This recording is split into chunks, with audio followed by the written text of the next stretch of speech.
నమస్కారం. గత వారం ఆంధ్రప్రదేశ్ మత్స్యశాఖ ఉద్యోగాలపై మేము అందించిన కథనం ఒక పెద్ద చర్చకు దారితీసింది. ముఖ్యంగా 4 years ఫిషరీస్ కోర్స్ లేదా తదితర కోర్స్ చేసిన అభ్యర్థులు తమ అభిప్రాయాలను బలంగా వినిపించారు. ఒకవైపు 4 ఏళ్ల ప్రొఫెషనల్ కోర్స్ చేసిన వారి వాదన, మరోవైపు 5-6 ఏళ్లు మత్స్యశాఖపై పరిశోధన చేసిన ఎంఎస్సీ విద్యార్థుల ఆవేదన. ఇది కేవలం ఒక నోటిఫికేషన్ సమస్య కాదు, వేలాది మంది యువత భవిష్యత్తుకు సంబంధించిన ప్రశ్న. అందుకే ఈ రోజు ప్రభుత్వ డాక్యుమెంట్ల ఆధారంగా నిజాన్ని మన ఇంపాక్ట్ స్టోరీలో విశ్లేషిద్దాం.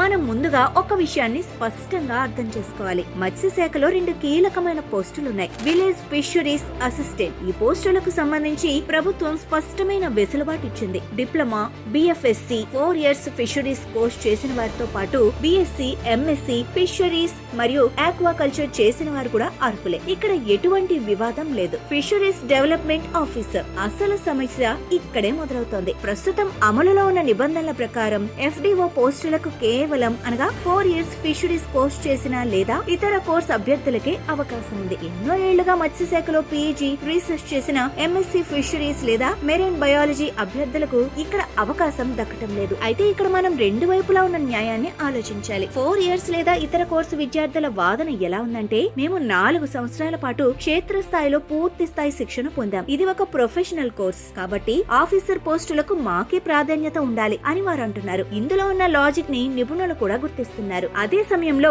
ఎంఎస్సీ విద్యార్థులు ఏమంటున్నారంటే, మేము డిగ్రీ తర్వాత పీజీ చేసి 5 నుండి 6 ఏళ్లు ఇదే రంగంలో పరిశోధనలు చేశాం. క్షేత్రస్థాయి పోస్టులకు మమ్మల్ని అంగీకరించినప్పుడు మరింత లోతైన పరిజ్ఞానం అవసరమైన ఆఫీసర్ పోస్టులకు మమ్మల్ని ఎందుకు దూరం పెడుతున్నారు అని వారు ప్రశ్నిస్తున్నారు. అయితే ఒక్కసారి మనం పొరుగు రాష్ట్రాలను గమనిస్తే, తమిళనాడు మరియు కేరళలో ఫిషరీస్ ఆఫీసర్ పోస్టులకు ఇతర కోర్సులతో పాటు సంబంధిత బిఎస్సి, ఎంఎస్సి అభ్యర్థులను కూడా పరిగణలోకి తీసుకుంటున్నారు. మరి అక్కడ లేని ఇబ్బంది మన రాష్ట్రంలో ఎందుకని ఎంఎస్సీ స్టూడెంట్స్ నిలదీస్తున్నారు. ఏటా 100 మంది ఎంఎస్సీ విద్యార్థులు పట్టా పొందుతున్నారు. కానీ ప్రభుత్వం తలుపులు మూసేయటంతో వారు చదువుకున్న రంగానికి సంబంధం లేని పనులకు వెళ్లాల్సి వస్తోంది. ఇది కేవలం విద్యార్థుల నష్టం మాత్రమే కాదు, రాష్ట్ర మత్స్య రంగానికి కూడా నైపుణ్యం కలిగిన మానవ వనరుల లోటే అని స్పష్టంగా తెలుస్తోంది. మా ఉద్దేశం ఎవరినో తక్కువ చేయటం కాదు, కేవలం ఒక పాలసీ స్పష్టతను కోరటం మాత్రమే. బిఎఫ్ఏ పోస్టులకు ఇచ్చిన వెసులుబాటును ఎఫ్డిఓ పోస్టులకు ఎందుకు విస్తరించకూడదు?